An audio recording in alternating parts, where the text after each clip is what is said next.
So we'll be starting recruitment, selection, and training today. So there is a process. Suppose I want a candidate for my uh, coaching classes.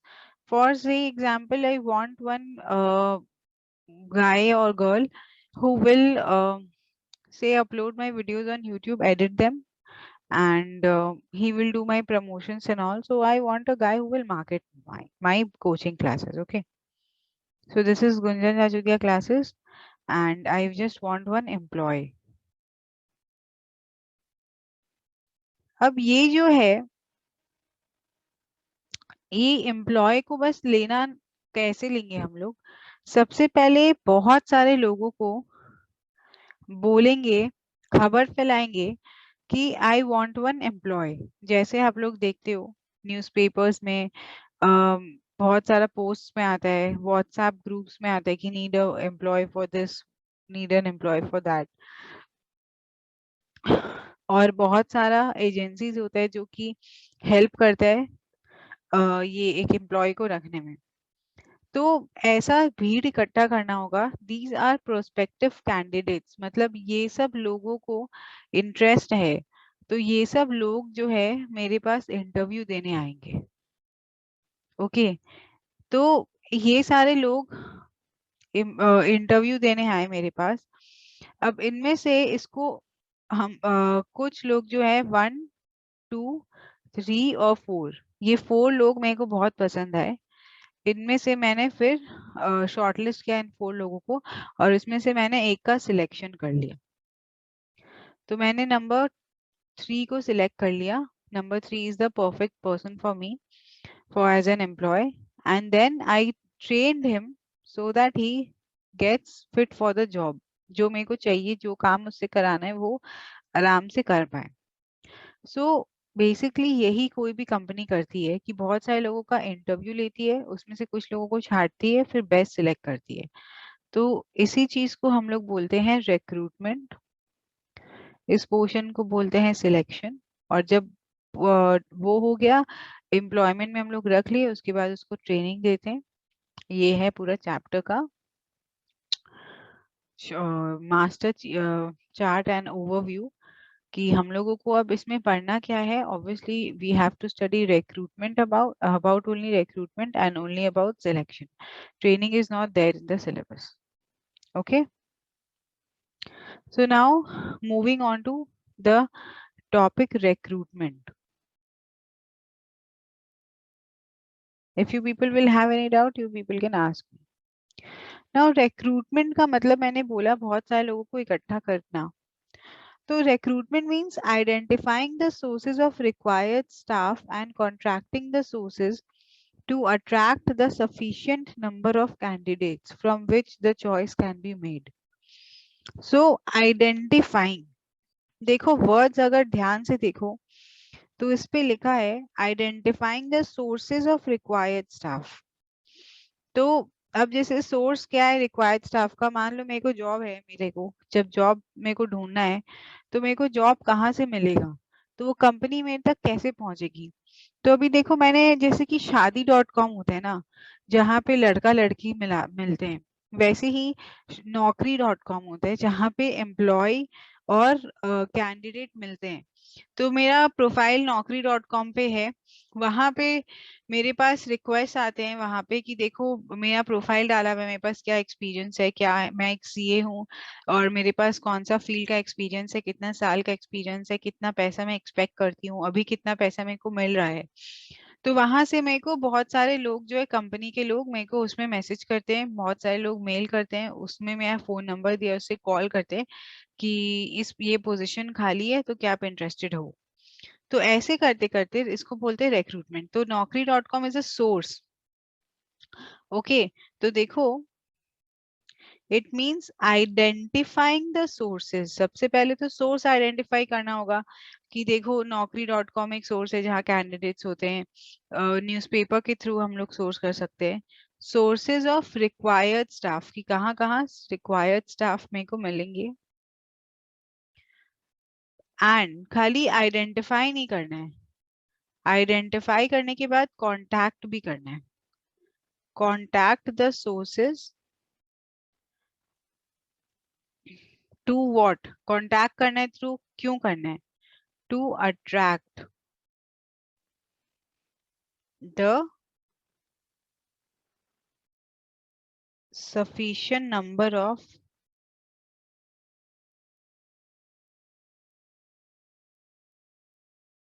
candidates from which the choice can be made. तो choose करने के लिए मेरे को बहुत सारे लोगों को इकट्ठा करना होगा जिसमें से मैं चूज करूं, तो यही बोला गया है। तो यहाँ पे बहुत सारे सोर्स है, ये naukri.com है, यहाँ पे एक कैंडिडेट है, तो इन सब कैंडिडेट्स तक मैं कैसे पहुंचूं, इनको कांटेक्ट करूं और फिर यहाँ पे इकट्ठा करूं ultimately. The purpose of recruitment is to attract sufficiently large number of candidates, as we so that the most suitable candidate can be selected. तो ये बस देखो, अगर रिक्रूटमेंट का फर्स्ट लाइंस कर लो, उसके बाद एक तो डेफिनेशन है एडविन फ्लिपो का, वो करने का जरूरत नहीं है। उसके बाद एक पैरा स्टार्ट हो रहा है जिसमें पर्पस ऑफ रिक्रूटमेंट बोला गया है। तो सेकंड पॉइंट है पर्पस। तो पर्पस ये डेफिनेशन में पर्पस कवर हो गया है, attracting a large number of candidates. This is the purpose of recruitment. And अगर हम लोग थर्ड पॉइंट जाए तो ये एक अच्छा पॉइंट है, शॉर्ट क्वेश्चन 2 मार्क्स के लिए पूछा जा सकता है। प्लीज उसके पास में लिख लो, why is recruitment a positive process? तो recruitment is a positive process.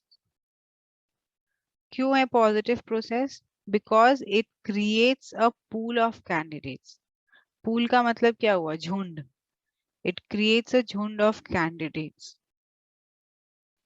from which a good choice can be made.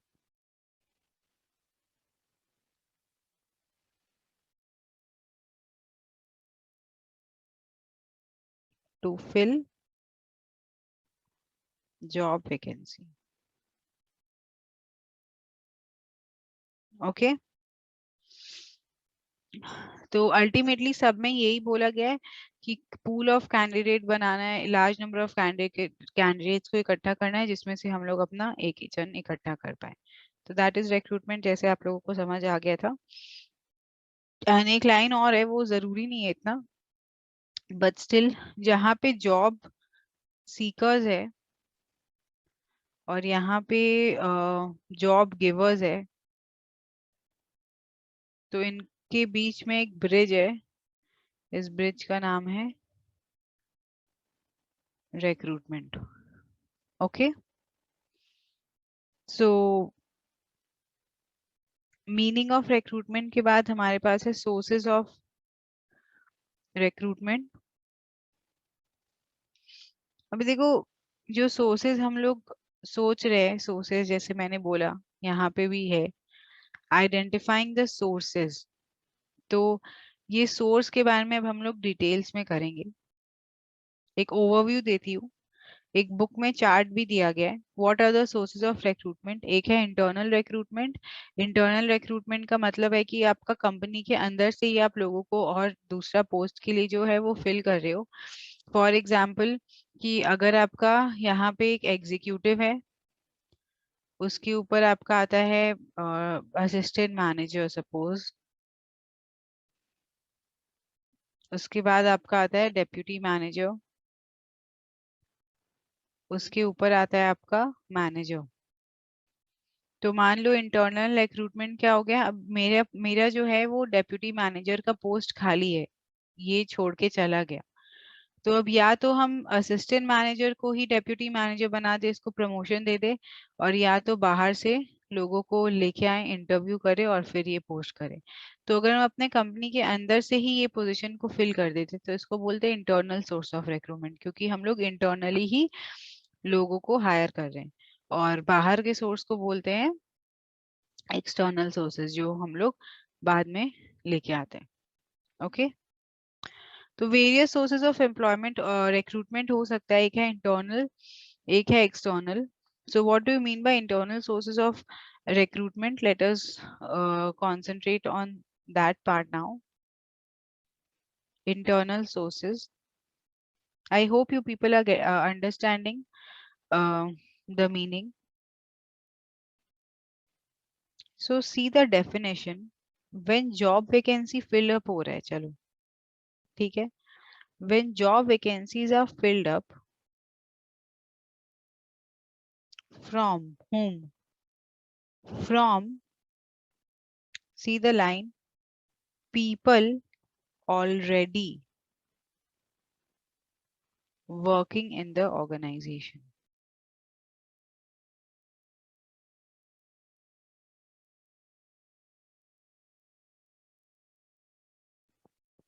Okay. When people already working in the organization, it is called internal sources of recruitment. There are two main internal sources basically. The first main internal source is promotion and the second main internal source is transfer. So what do you mean by promotion? Promotion का मतलब तो मैंने तुमको बोला है कि जैसे assistant manager है, इसका प्रमोशन हो गया डेप्यूटी मैनेजर का. अगर असिस्टेंट मैनेजर का पोजीशन खाली हो जाएगा तो एग्जीक्यूटिव को बना देगा असिस्टेंट मैनेजर. तो सिंपल चीज है, प्रमोशन हो गया. तो ये तो सब नॉर्मल कैजुअल लैंग्वेज में भी सब समझते हैं. तो इसमें देखो, vacancies at higher level. If you see, read the promotion thing definition in the book. Simple definition है, वैकेंसी एट हायर लेवल. तो हायर लेवल जो वैकेंसीज है, filled up by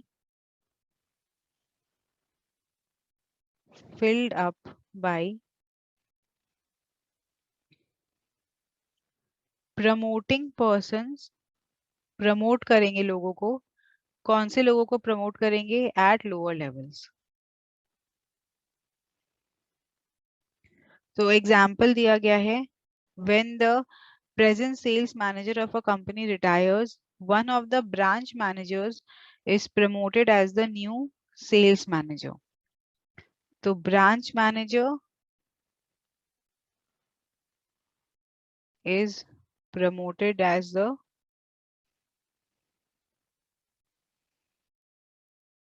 sales manager. इसमें एक पॉइंट और दिया गया है, it's shifting employ to a higher post carrying a higher status and more salary. तो ऑब्वियसली जब आपका प्रमोशन होगा तो आपका क्या होगा? Higher status and higher salary. Is it clear?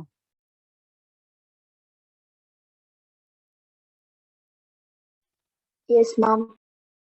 मजा आ रहा है टॉपिक में कि नहीं, बोरिंग हो गया? नहीं मैम, मजा आ रहा. मजा आ रहा है. ट्रांसफर का क्या मतलब होता है? ट्रांसफर का मतलब होता है ट्रांसफर कर देना. तो हम लोग जनरली हिंदी मूवीज देखते ही हैं. हिंदी मूवीज में जैसे सिंघम का मूवी था, सिंघम में दिखाया था कि वो अजय देवगन वाला कौन सा था, सिंघम या शायद 1 या 2, उसमें उसको वो शिवपुर या कौन सा कोई डिस्ट्रिक्ट में कर रहा था. जैसे ही कि कोई एक्शन लेता है, जैसे कोई क्रिमिनल को मारता है, जैसे कोई पॉलिटिशियन को अरेस्ट करता है, तो वैसे ही ऊपर से ऑर्डर्स आता है और ट्रांसफर कर देता है. गोवा ब्रांच में ट्रांसफर हो गया. फिर वो गोवा ब्रांच में जब उस शिकरे को पकड़ने गया तो वापस से उसका ट्रांसफर, उसको धमकी दिया कि तुम्हारा ट्रांसफर करा देंगे. तो ट्रांसफर का मतलब होता है जगह ट्रांसफर करा देना. जैसे एक सिटी से दूसरा सिटी या एक पोस्ट से दूसरा पोस्ट करा देगा, जहाँ पे उसका कुछ ज्यादा बढ़ेगा नहीं, कुछ मतलब सेम लेवल पे ही अप्रोक्स. ठीक है. तो ट्रांसफर में तो क्या होता है, जैसे कि डेप्यूटी मैनेजर, असिस्टेंट मैनेजर, ये वाला जो एग्जांपल दिया मैंने, इसमें एक लेवल अप चला जाता है ना. लेकिन ऐसा हो सकता है कि ये जो चीज है ये हमारा कोलकाता की ब्रांच में, ठीक है.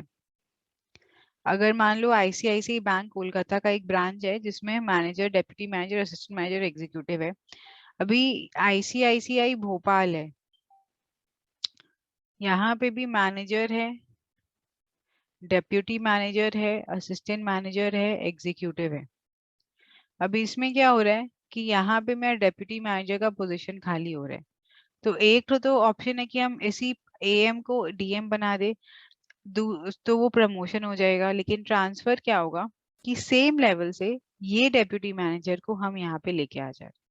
तो कोलकाता का डिप्यूटी मैनेजर को हम ट्रांसफर दे रहे, बोल रहे भोपाल चल जाओ।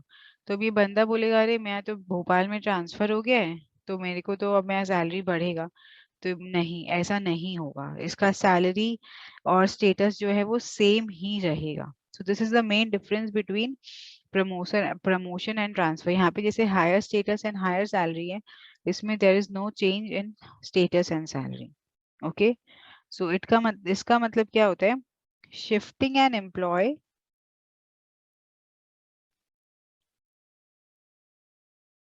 फ्रॉम वन फैक्ट्री,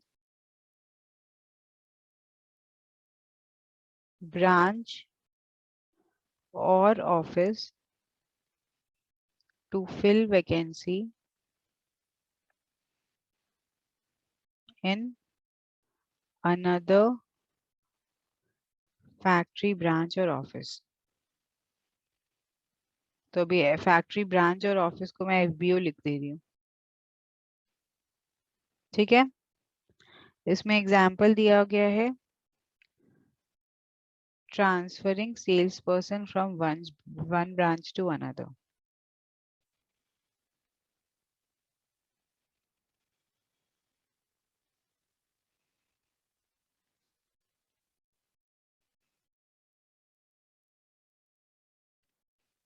और सेकंड में बोला गया है इसमें no change in status and salary. So there is no change in the status, there is no change in the salary. Is it clear? So this is internal sources of recruitment. All about internal sources of recruitment that you have to study is this. Now, what are the advantages and disadvantages of internal sources of recruitment?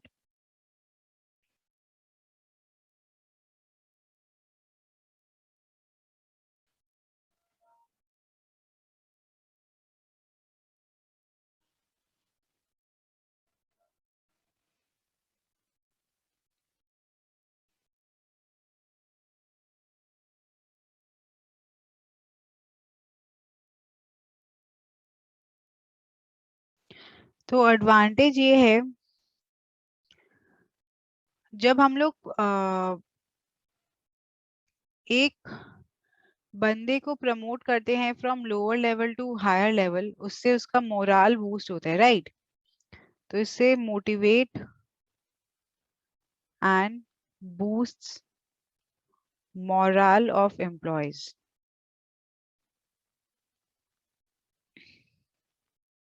And induce loyalty. मतलब उन लोग और loyal होते हैं कि मेरा promotion हो गया, तो अगर मेरा एक कंपनी में प्रमोशन हो जाता है तो मैं फ्रीक्वेंटली उस कंपनी को चेंज करना भी नहीं चाहूंगी।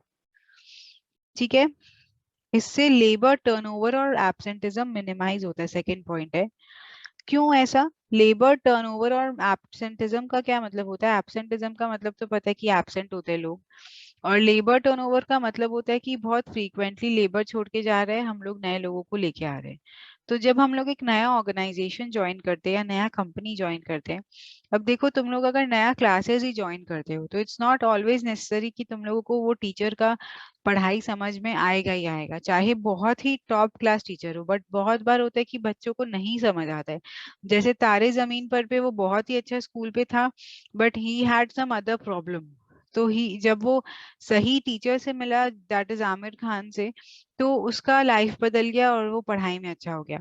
तो वैसे ही जब एक बहुत ही अच्छा एम्प्लॉय है वो अगर एक कंपनी में जाता है, तो इट्स नॉट नेसेसरी कि उसको वो माहौल, वो कल्चर पसंद आएगा, सूट करेगा ही करेगा।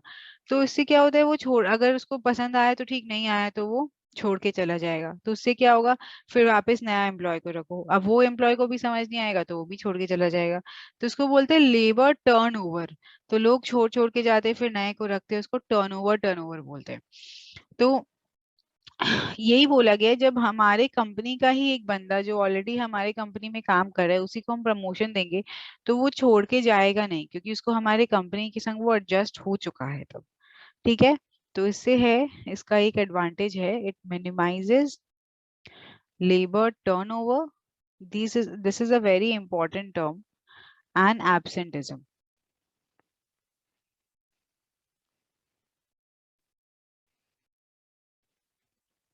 थर्ड है एक चीपर सोर्स है, क्योंकि अब अगर हम लोग बहुत सारे लोगों को इकट्ठा करेंगे और उसके बाद उनमें से इंटरव्यू लेंगे, उनको ट्रेन करेंगे, उनको सिलेक्ट करेंगे, तो बहुत ज्यादा पैसा भी कंपनी का नुकसान होगा उसमें, क्योंकि एक एक कैंडिडेट ऐसे ही नहीं मिलता है, टाइम देना पड़ता है। So there we have to give time for interviewing the candidate. पैसा देना होता है एडवर्टाइजमेंट में कि देखो हमारे पास वैकेंसी है, फिल कर दो।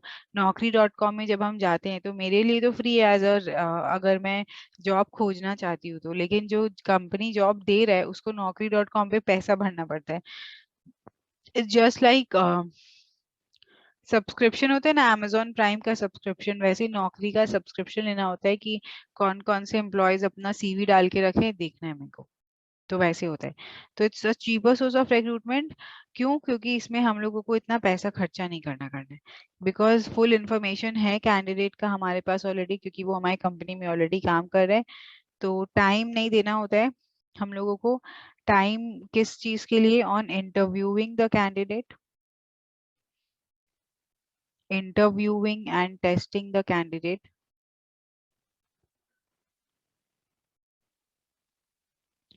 और पैसा भी बच जाता है। पैसा कब बचता है? No spend on no spends on advertising, checking references. Checking references ऊपर आएगा एक्चुअली।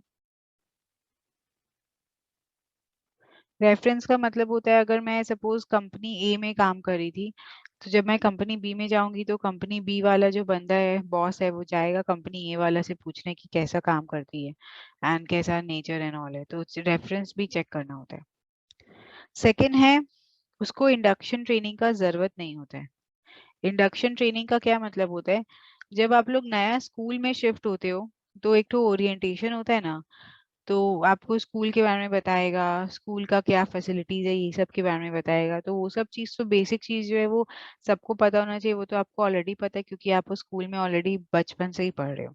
तो वैसे ही कंपनी के लिए भी इंडक्शन ट्रेनिंग जरूरत नहीं है जब एक ऑलरेडी एम्प्लॉय है जो ट्रांसफर या प्रमोशन लेके आए तो। ठीक है, they are already familiar with organisation, तो वो ऑलरेडी familiar है। दो लोगों से familiar है, एक तो ऑर्गेनाइजेशन से कि किस टाइप का ऑर्गेनाइजेशन है, कैसा कल्चर है, और दूसरा पीपल वर्किंग इन इट, कैसे लोग काम कर रहे हैं। तो जब आप अगर 11 में स्कूल चेंज करोगे तो आपके नए फ्रेंड्स बनेंगे, लेकिन अगर आप स्कूल चेंज नहीं करोगे तो आप तो ऑलरेडी अपना कंफर्ट जोन में हो। लोगों को आपके जो फ्रेंड्स है वो फ्रेंड्स रहेंगे ही, और जो स्कूल जैसा है एनवायरनमेंट है वो भी आपको पता ही है। तो फिर वैसे ही कंपनी के संग भी है। अगर एक नया बंदा जो है वो 10 से 11 में प्रमोशन ले रहा है, तो अगर वही सेम चीज आप इसमें भी अप्लाई कर लो। Is it clear? Yes, ma'am. Yes, कोई ma'am. डाउट है अभी तक?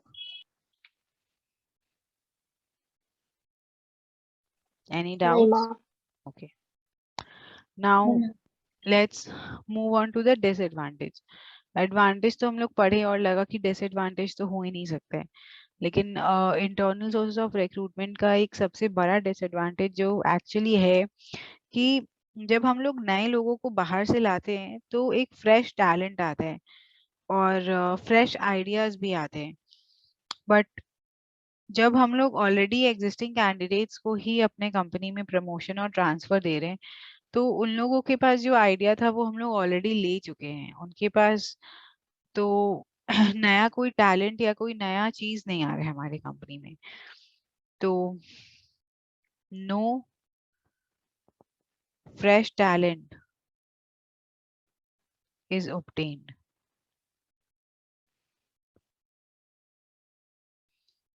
and no new outlook to the business.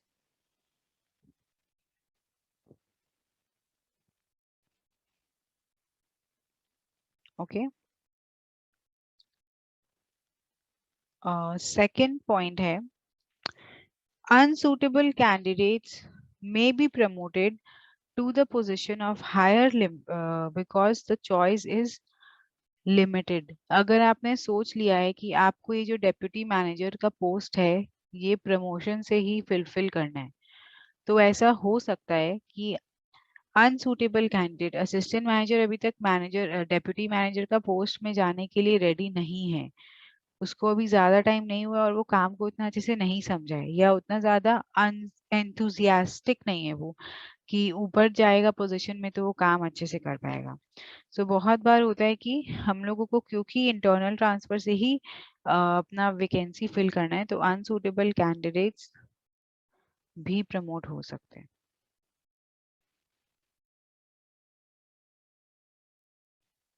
Because इसमें चॉइस लिमिटेड है।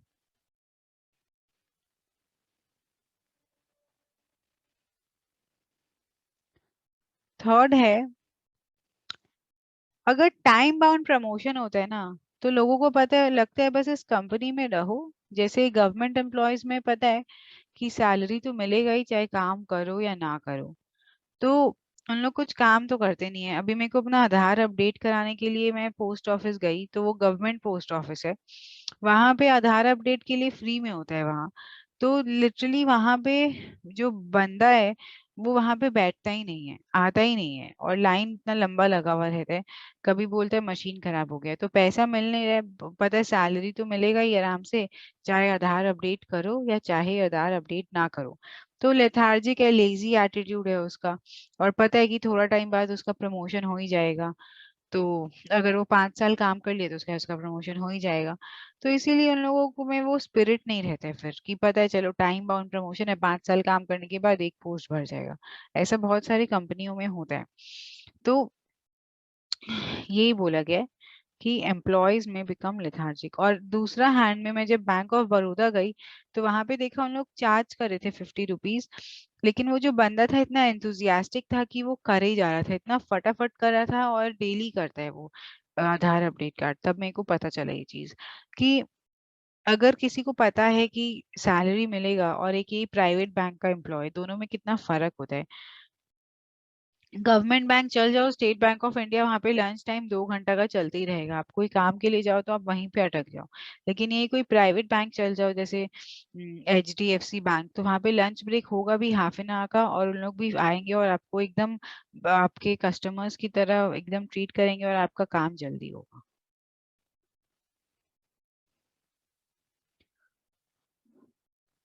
सो employees become lethargic if sure of time bound promotion.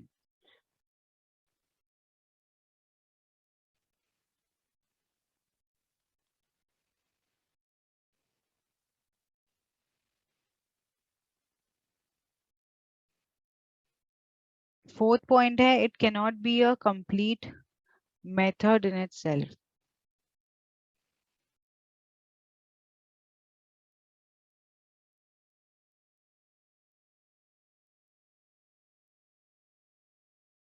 It has to resort to external recruitment at some stage because all vacancies cannot be filled from within the organization. ये बात सच है कि मैं अगर अपना vacancy सारा fill करना होता है तो मेरे को खाली, अगर मेरे को मान लो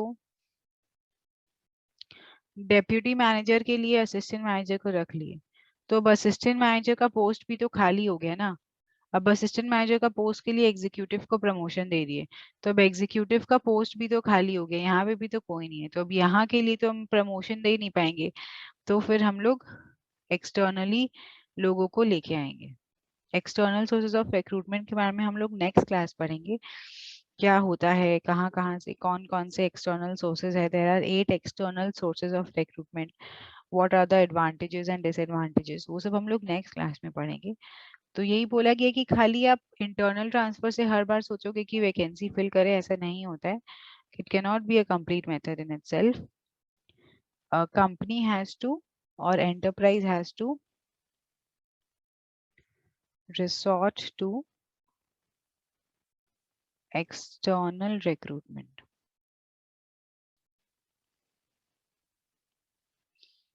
because all vacancies cannot be filled up by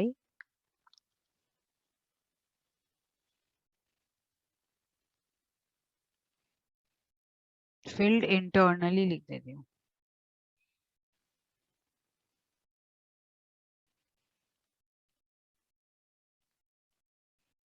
ये सारे नोट्स ऐसे ही कॉपी में बना लेना, तो एग्जाम के पहले बहुत ही इजी लगेगा पढ़ना।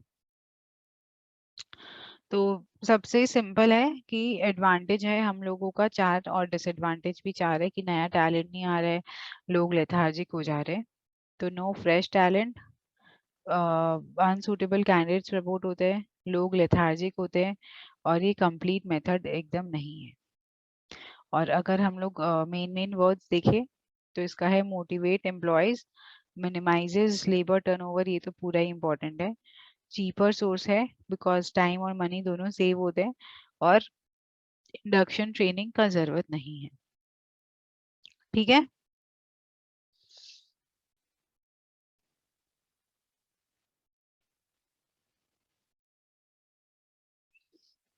अभी एक्सटर्नल सोर्सेज ऑफ रिक्रूटमेंट जो है उसका फर्स्ट 2 लाइंस जो है वो उसका डेफिनेशन है, recruitment of employees from outside the organisation. External sources का मतलब होता है recruitment from outside the organisation.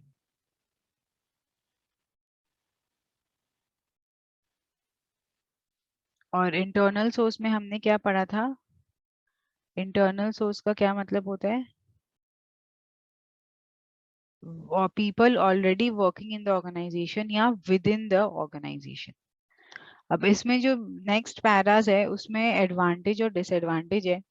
तो external sources provide a wide choice, देखो उसी पैरा में दिया गया है। It provides a wide choice of required number of employees having desired qualification. It also provides people with new ideas. उसका disadvantage यहाँ पे रहेगा, people with new ideas and specialized skills.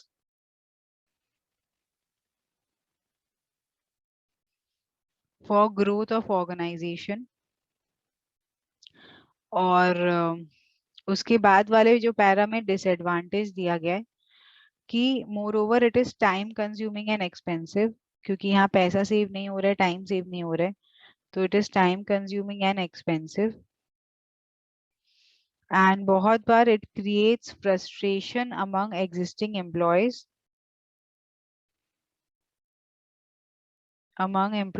Existing employees जिनको promotion चाहिए। अभी अगर deputy manager का promotion के लिए बाहर से लोग आ रहे हैं और असिस्टेंट मैनेजर प्रमोशन के लिए वेट कर रहे हैं, तब क्या? वही बोला गया है, एग्जिस्टिंग एम्प्लॉयज फ्रस्ट्रेट हो सकते हैं हु आर aspiring promotion या waiting for promotion, and no guarantee whether recruitment बाहर से मिलेगा कि नहीं मिलेगा उतना, whether sufficient people will come or not.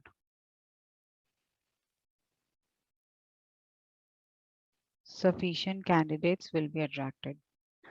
तो जो दो पैरा है उसमें एडवांटेज और डिसएडवांटेज दिया गया है। तो ये हो गया रिक्रूटमेंट का मतलब, ये है meaning of recruitment from outside the sources, external sources का फिर उसी पैरा में एडवांटेज दिया गया है, wide choice, people with specialised ideas and all. And उसके नेक्स्ट पैरा में गया गया टाइम, ये है एक कंज्यूमिंग एक्सपेंसिव है, फ्रस्ट्रेशन क्रिएट होता है, और कोई गारंटी भी नहीं है कि सुटेबल क्रिएशन होगा कि नहीं। क्लियर? अब जो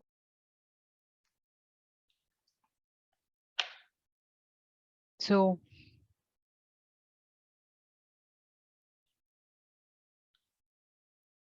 the external sources of recruitment. So do you have any doubts from the previous class? No, ma'am. Okay, so let's proceed. सबसे पहला है advertisement.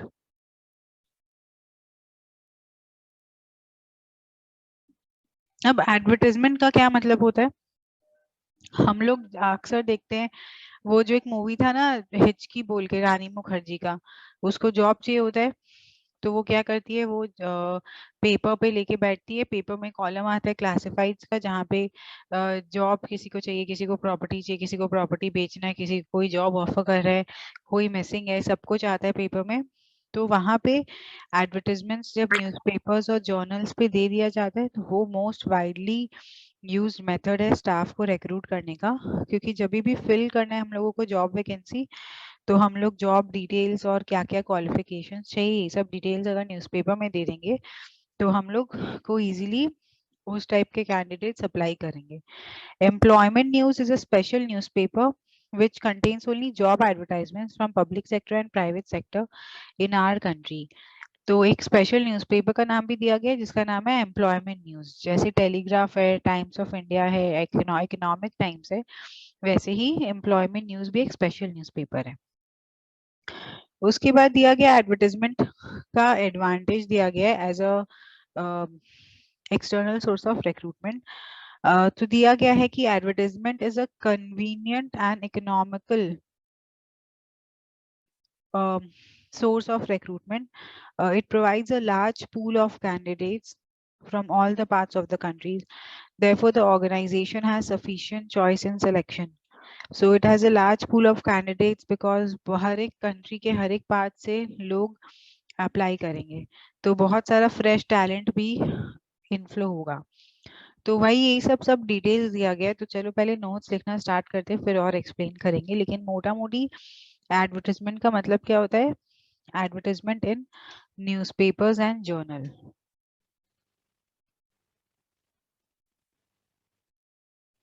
In newspapers and journals, it's most widely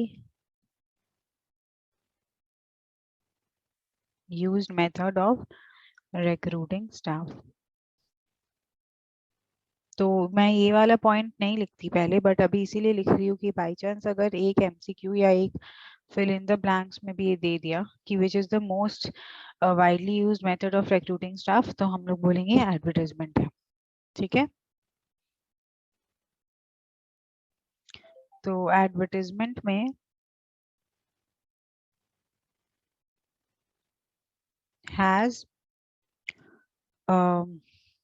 the job details plus qualifications required for the job।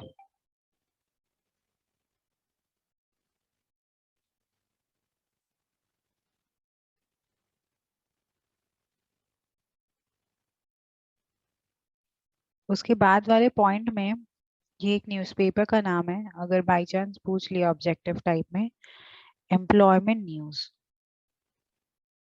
It's a newspaper contains job advertisement।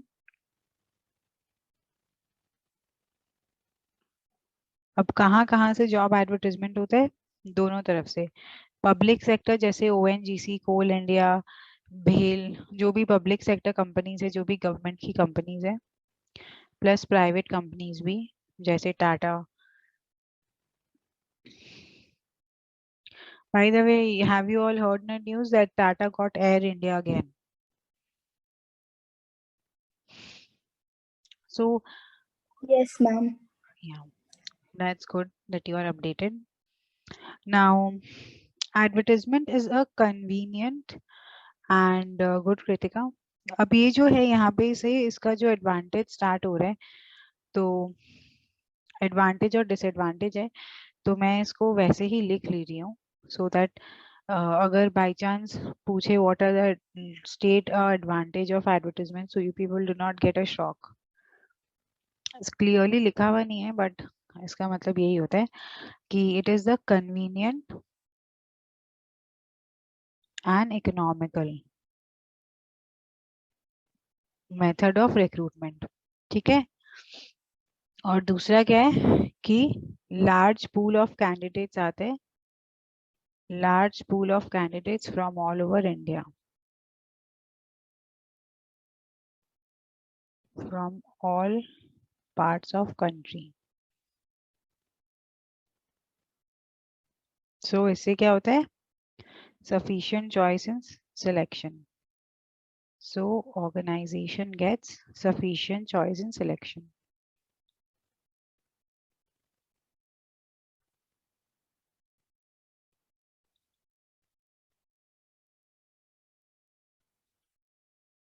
Is it clear? Yes, ma'am.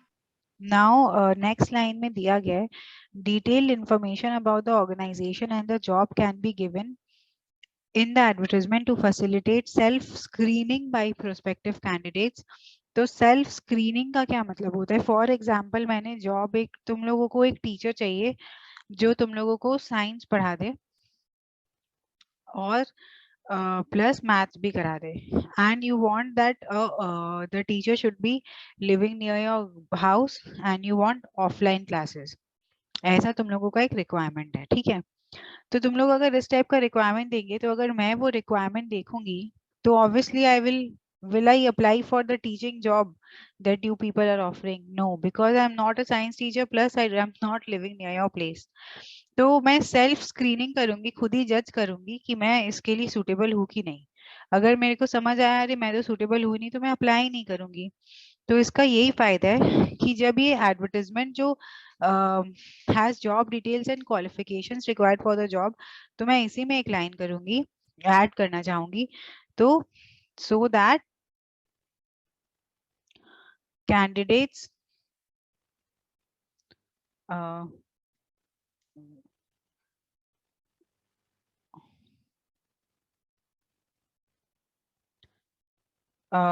qualifications for the job and it facilitates self screening, क्योंकि जो भी candidate है उसको पता है कि इसके लिए सूटेबल है कि नहीं, बाय प्रोस्पेक्टिव कैंडिडेट्स। अभी जैसे शादी.com है, उसमें लिखा है कि हस्बैंड चाहिए, हस्बैंड पायलट होना चाहिए या हस्बैंड इंजीनियर होना चाहिए।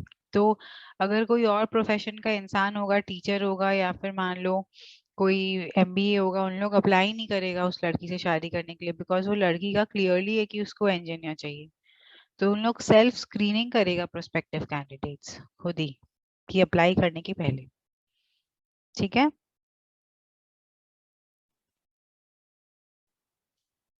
अभी डिसएडवांटेज पे आते हैं। थोड़ा सा स्लो चल रहा है सो दैट तुम लोग ग्रास्प भी कर पाओ, बिकॉज दिस टॉपिक इज थोड़ा सा टेक्निकल तो नहीं है उतना, लेकिन बहुत ही नया टॉपिक है from class 10 perspective.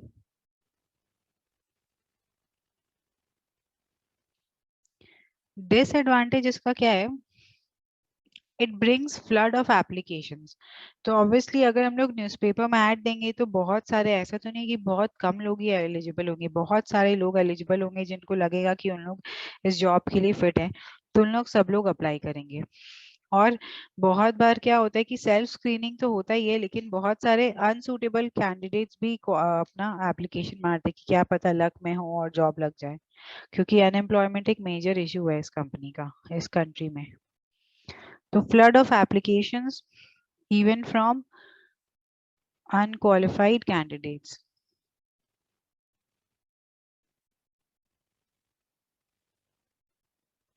Is a major problem, and it increases the time and expense. So time and expenses increases in screening the candidates or screening the applications. तो अगर बहुत सारे एक्सपेंसेस, बहुत सारे कैंडिडेट्स का एप्लीकेशन आया, तो ये बहुत, मतलब मान लो अगर 2 पेज पढ़ने के बाद पता चला रही एक कैंडिडेट के पास क्वालिफिकेशन ही नहीं है, तो वो टाइम हमारा गया। और जो भी रिक्रूटमेंट करता है उसको भी कंपनी सैलरी पे करता है, तो उस हिसाब से उसका सैलरी का एक्सपेंसेस भी बढ़ेगा। ठीक है?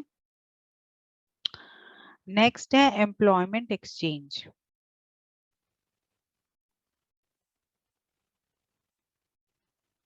ये क्या मतलब हुआ? एम्प्लॉयमेंट को क्या हम लोग एक्सचेंज कर रहे हैं? What is employment exchange? तो एम्प्लॉयमेंट एक्सचेंज क्या होता है? जैसे मैंने कि अभी कहा कि कंट्री में बहुत ही अनएम्प्लॉयमेंट का प्रॉब्लम है। इंडिया में बहुत ही ज्यादा लोग जो है जो बेरोजगार है। इनफैक्ट ऐसा भी हालत है, हम लोग देखें कि बीकॉम ग्रेजुएट किए हुए लोग जो है उन लोग बहुत ही लो लेवल काम करे, चाय बेच रहे, स्टेशन पे है, because they are not getting enough jobs. तो इस प्रॉब्लम को एड्रेस करने के लिए गवर्नमेंट ऑफ इंडिया एक एम्प्लॉयमेंट एक्सचेंज सेटअप किया।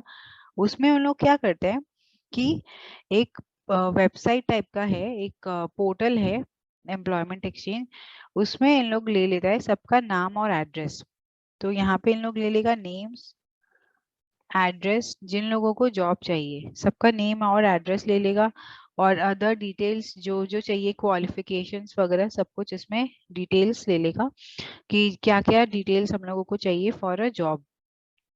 और जब भी कोई एम्प्लॉयर जो है बोलेगा कि ये जॉब वैकेंसी है, उन लोग उस हिसाब से suitable exchange suitable name carry करेगा। सपोज यहाँ पे ABCDE 5 people have registered and उन लोगों का नाम है। अब यहाँ पे एक कंपनी है टाटा, सपोज टाटा के पास एक जॉब वैकेंसी आया, तो अब वो एम्प्लॉयमेंट एक्सचेंज के पास जाएगा तो एम्प्लॉयमेंट एक्सचेंज बोलेगा ABC तो नहीं, डी बहुत अच्छा कैंडिडेट है और ई भी आपका जो रिक्वायरमेंट है उससे मैच कर रहा है, तो अब डी और ई को यूज कर सकते हैं। एक बार इंटरव्यू लेके देख सकते हैं कि या उसको सिलेक्शन का प्रोसेस में डाल सकते हैं कि ये आपके लिए सूटेबल होगा कि नहीं होगा। ठीक है। तो इसमें क्या होता है कि इन लोग खुद ही एम्प्लॉयमेंट एक्सचेंज मतलब एक वेबसाइट है जिसमें खुद ही स्क्रीनिंग होता है। जैसे कि मान लो अभी मिंत्रा पे या अमेजोन पे हम लोग जब शॉपिंग करते हैं, मान लो मेरे को एक टी शर्ट खरीदना है और अभी वैलेंटाइंस वीक आ रहा है, सपोज रेड कलर का ही टी शर्ट खरीदना है, तो हम लोग देख रहे हैं बहुत सारा टी शर्ट है but we get irritated and we want only red T shirt, तो we have a filter option, right? कि उसमें हम लोग अगर कलर को रेड सिलेक्ट करेंगे तो सिर्फ रेड टी शर्ट्स आएगा, है ना? तो वैसे ही उसको स्क्रीनिंग बोलते हैं। वैसे ही यहाँ पे एम्प्लॉयमेंट एक्सचेंज भी फिल्टर या स्क्रीनिंग करके जो जहाँ पे जॉब वैकेंसी है उसको बताएगा कि ये सारी कैंडिडेट्स क्वालिफाइड है, आप इनमें से कुछ सिलेक्ट कर सकते हैं। ठीक है। तो गवर्नमेंट ऑफ इंडिया को मैं यहाँ पे GOI लिख रही हूँ क्योंकि फ्यूचर में GOI ही बहुत जगह लिखा हुआ मिलेगा, like not in the book but in practical life.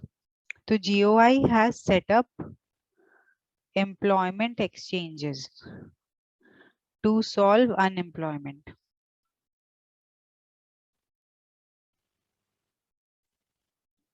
इसमें क्या होता है? Employment exchange registers names, addresses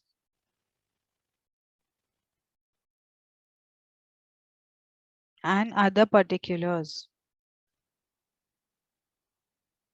particulars का मतलब क्या हो गया? Details of job seekers. Job seekers यानी जिन लोगों को जॉब चाहिए। तो नेक्स्ट स्टेप क्या है? व्हेन एम्प्लॉयर, एम्प्लॉयर में लिख रही हूँ कंपनी, जो भी कंपनी के पास जॉब वैकेंसी है, has job vacancy, employment exchange refer names of suitable candidates.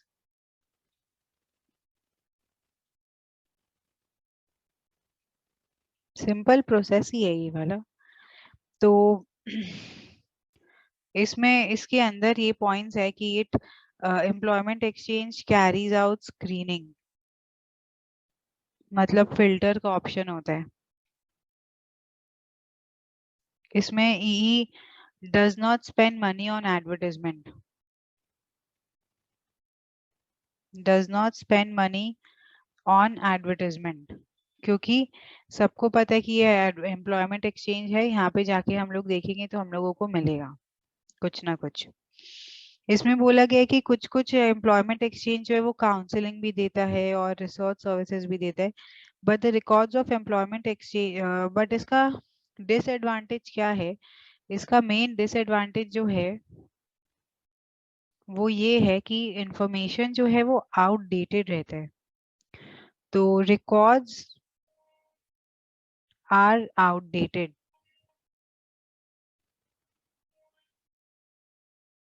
and many candidates referred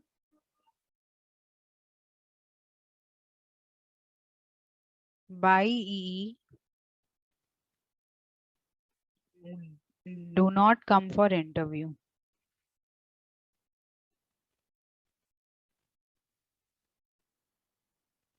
ठीक है, और यहाँ पे इसका एडवांटेज में मैं लिख रही हूँ good source for recruiting semi skilled staff.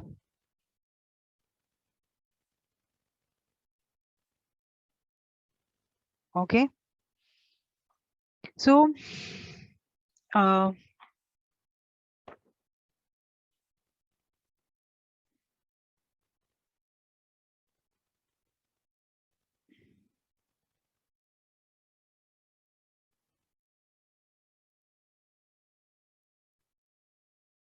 so this is can you see my screen?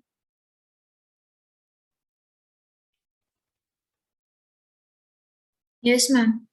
So this is naukri.com. This is a kind of employment exchange. यहाँ पे मेरा प्रोफाइल बना हुआ है, तो मेरा नाम है, मेरा एड्रेस तो नहीं लगता है इतना. यहाँ पे मेरा पास्ट एक्सपीरियंस है, और मेरे को भी यहाँ पे जॉब रिकमेंडेशंस आते हैं. जैसे कि यहाँ पे देखो, एक सीए का असिस्टेंट मैनेजर या सीनियर मैनेजर स्टैट्यूटरी ऑडिट के लिए 2 to 7 years का एक्सपीरियंस चाहिए, और इसका क्या जॉब रिस्पॉन्सिबिलिटी है. तो ऐसे करके इन लोग मेरे को जॉब रिकमेंड करता है, जहाँ पे मैं खुद भी अप्लाई करती हूँ. प्लस मेरे पास Excuse me, ma'am. Yes, Ma'am, I'm not able to see the screen. Just wait, can you see the screen now?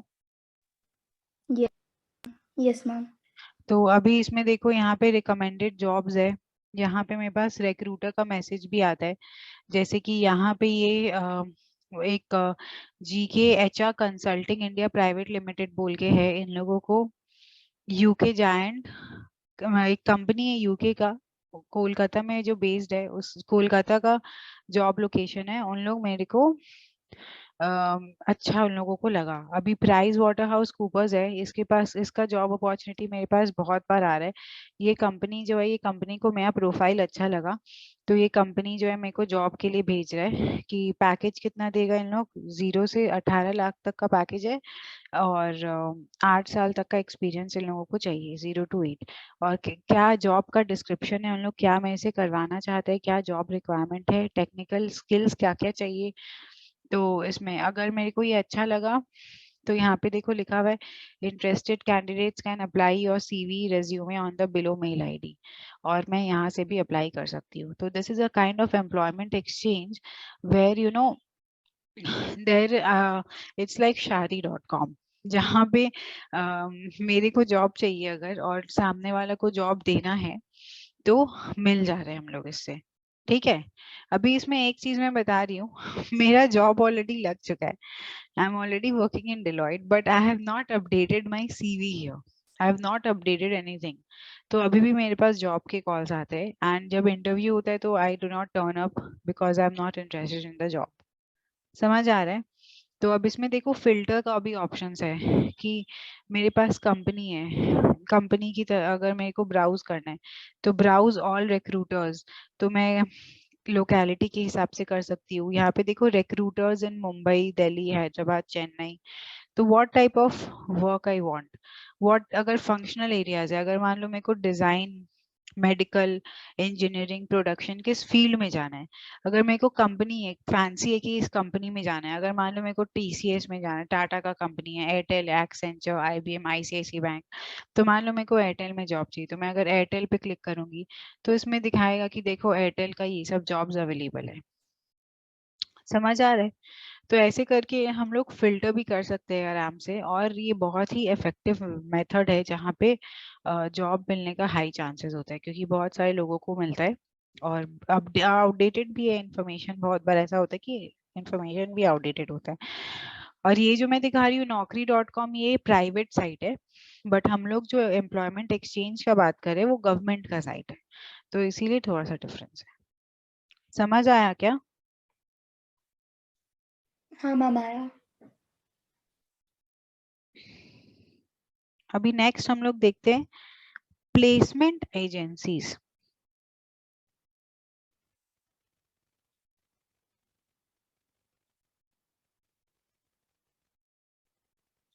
अभी प्लेसमेंट एजेंसीज क्या होता है?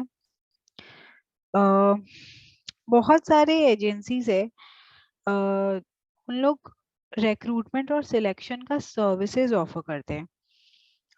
जैसे कि क्या होता है, पहले के जमाने में जब शादी होता था तो क्या इतना तामझाम होता था कि वरमाला कैसे होगा, दूल्हा दुल्हन का एंट्री कैसे होगा। नॉर्मल एक स्टेज सेटअप होता था और उन लोग अपने आप को वरमाला पहना देते थे एक दूसरे को। रिंग एक्सचेंज करना होता तो रिंग एक्सचेंज कर लेते थे, राइट? अभी क्या हो गया है, अभी प्रॉपर इवेंट होता है। अभी मेरे भाई का एंगेजमेंट था लास्ट वीक, तो प्रॉपर इवेंट था कि उन लोग कैसे एंटर करेंगे। उन लोगों के सबके हाथ में एक एक एलईडी रोजेस रहेगा, लाइट जलेगा उसमें, फिर उन लोग एंटर करेंगे तो गाना बजेगा, डांस करेंगे, फिर स्टेज पे जाएंगे तो ड्राई आइस जो धुआं धुआं होता है वो होगा, फिर उन लोग रिंग एक्सचेंज करेंगे। तो प्रॉपर एक जो थीम होता है ना वो हो गया। अब क्या है कि मेरे पास तो ना ड्राई आइस वाला का नंबर है, मेरे पास ना एलईडी रोजेस अलग से खरीद के लाओ, डीजे को मेरे को अलग से बुलाना होगा, स्टेज बनवाने के लिए अलग से बुलवाना होगा, राइट? इतना सारा जन को मेरे को हायर करना होगा। इससे अच्छा क्या हुआ, एक इवेंट वाला को दे दिया। इवेंट मैनेजमेंट सबने सुना है, अभी इवेंट मैनेजर्स होते हैं बहुत सारे। कोई भी प्री वेडिंग शूट हो रहा है तो कैमरामैन को अलग से लेके आना होगा, लेकिन इवेंट मैनेजर को बोलो एकदम, वो अपना सब कुछ अरेंज कर देगा, बस पैसा दे दो उसको, वो पूरा सब कुछ काम कर देगा, राइट? तो वैसे ही कंपनीज के पास भी इतना टाइम नहीं होता है कि उन लोग एडवर्टाइजमेंट के थ्रू रिक्रूटमेंट करे, कि एम्प्लॉयमेंट एक्सचेंज के पास जाए, कि कहाँ पे जाए। तो उन लोग क्या करते हैं, एक एजेंसी है, जैसे ट्रैवल एंड टूरिस्ट एजेंसी नहीं होता है, हम लोगों को घूमने जाना है, उन लोग हमारा पूरा टूर टूर प्लान कर देता है कि आप लोग यहाँ से इतना बजे ट्रेन या फ्लाइट है आपका, आप इस होटल में रुकोगे, इतना होटल पे यहाँ घूमोगे, फिर आप आ जाओगे। तो हम लोग माथा नहीं लगाते, हम लोगों के लिए उन लोग प्लान करते हैं। वैसे ही प्लेसमेंट एजेंसी जो है ये सब सर्विसेज ऑफर करता है। तो एम्प्लॉयर क्या है, एक एजेंसी को हायर कर लेगा कि तुम मेरा रिक्रूटमेंट का काम करो। एजेंसी अपने तरफ से ही एडवर्टाइज करेगा जॉब के लिए, रिसीव करेगा, एप्लीकेशंस को देखेगा, सूटेबल पर्सन्स को देखेगा, उसमें से छांट लेगा, और उसके बाद शॉर्टलिस्ट करके बोलेगा मेरे पास 1000 एप्लीकेशन आया था, उसमें से सिर्फ 400 पीपल एकदम सूटेबल कैंडिडेट है। तो ये जो एम्प्लॉयर है इसका जो एडवर्टाइजमेंट देने का एफर्ट्स है, एप्लीकेशंस मिलेगा उसको छांटना है, उसमें से शॉर्टलिस्ट करना है, तो ये सब सब काम जो है कंपनी का कम हो जाएगा, वो प्लेसमेंट एजेंसी करके दे देगा, ठीक है?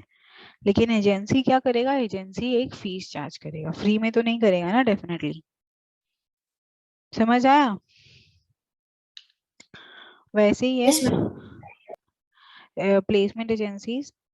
तो एजेंसीज प्रोवाइड,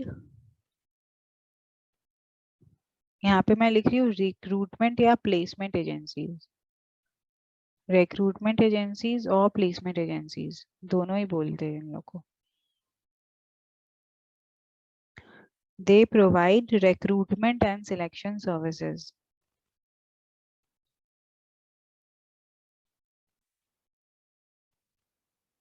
तो सर्विसेज में क्या क्या उन लोग प्रोवाइड करेंगे? They will advertise the job, they will receive the applications and screen the applications,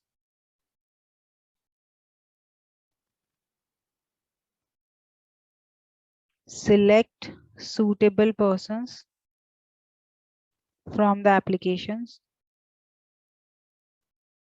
shortlist कर लेंगे persons को। तो ये सब करने से क्या होता है, employers time and efforts are saved।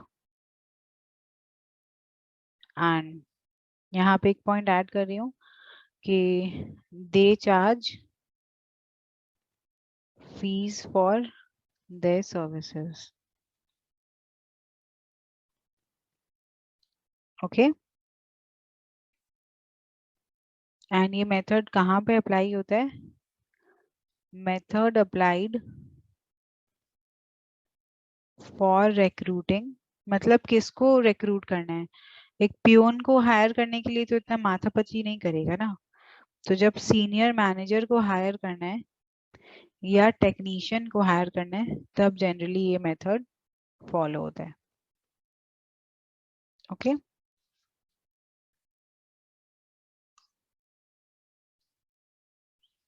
अभी ये कैंपस इंटरव्यू, थ्री इडियट्स देखा था क्या?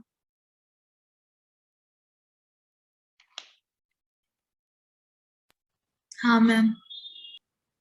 तो थ्री इडियट्स में वो वाला सीन याद है क्या, जहाँ पे होता है placement scene of Three Idiots, placement scene of Three Idiots. तो देखो यहाँ पे क्या हो रहा है, ये जो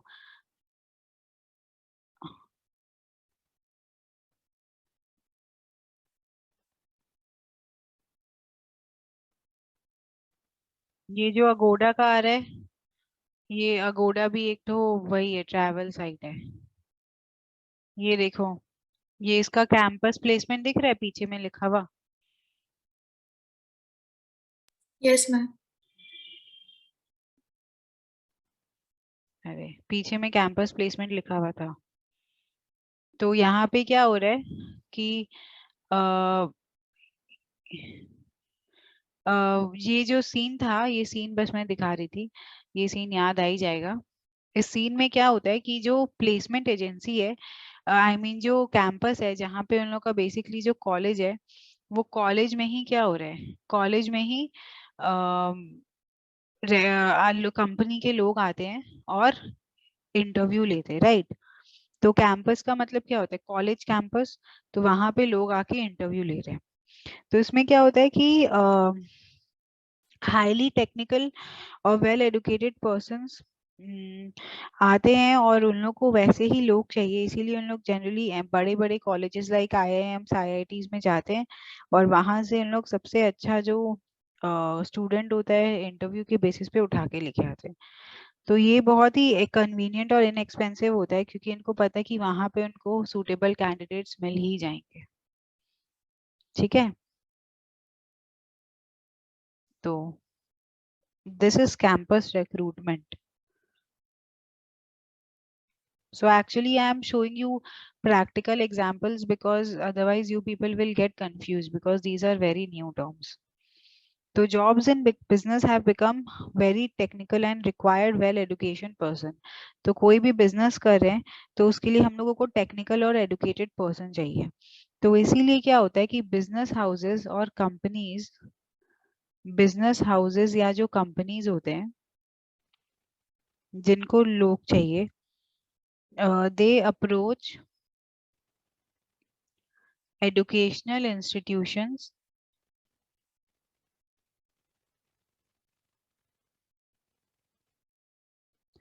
like IIM and IITs for recruiting managerial and technical staff. तो मैं देखो यहाँ पे भी हम लोग पढ़े थे ना कि ये पैसा कंपनी खर्चा कर रहे है तो सीनियर मैनेजर और टेक्नीशियन के लिए खर्चा कर रहा है। वैसे यहाँ पे भी लिखा हुआ है मैनेजर्स और टेक्निकल स्टाफ के लिए इन लोग जाते हैं ये सब कंपनीज में और जाके लोगों को लेके आते हैं। और ये बहुत ही कन्वीनियंट एंड इनएक्सपेंसिव है, ये इसका एडवांटेज है।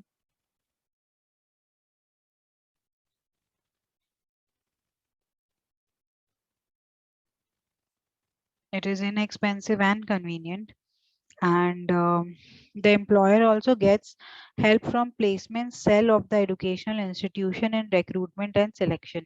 जैसे कि हर एक कॉलेज एक स्कूल का, तुम लोगों के स्कूल में एक तो जन है ना जो फीस कलेक्ट करता है, एक डिपार्टमेंट है जो कि तुम लोगों का बुक्स इशू करता है, एक डिपार्टमेंट है जो स्कूल यूनिफॉर्म्स इशू करता है, एक डिपार्टमेंट है जो सिर्फ टीचिंग करता है, एक डिपार्टमेंट है नॉन टीचिंग स्टाफ। वैसे ही हर एक एजुकेशनल इंस्टीट्यूशन का एक प्लेसमेंट सेल होता है जो कि प्लेसमेंट रिलेटेड सब कुछ काम करता है। ठीक है, तो इसमें बोला गया कि employer gets help from the placement cell of that college, और वेल एडुकेटेड पर्सन जो है it become very quickly available without, क्योंकि पता है कि इंस्टीट्यूट में जा रहा है और जेन्युइन भी होगा क्योंकि आईआईएम का बंदा है, या तो obviously they are well educated, right? So well educated persons become quickly available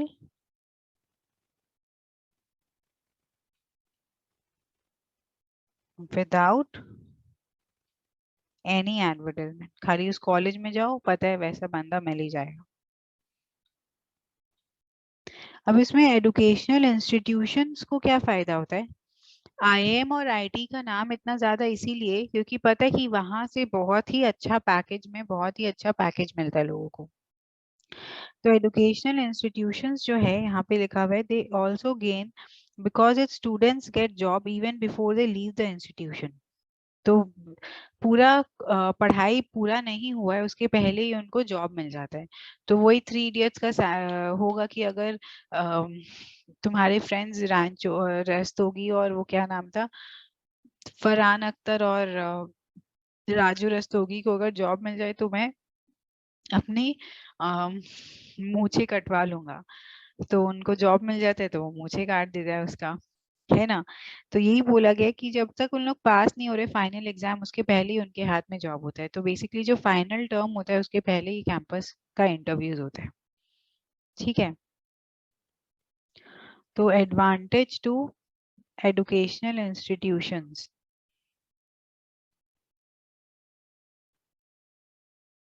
is that student get job even before they leave, so it has become popular, so it is sorry so it is popular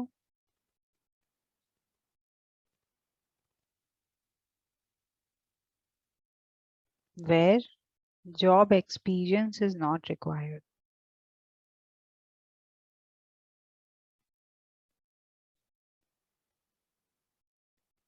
तो अभी जैसे मैंने तुम लोगों को दिखाया था ना कि कोई कोई जॉब में एक्सपीरियंस चाहिए था 2 to 7 years का, वेरएस कोई कोई जॉब में एक्सपीरियंस चाहिए था 0 years का।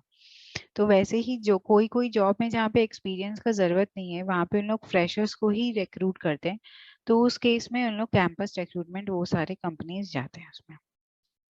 ठीक है, and please revise today's chapter today's class because it's very important.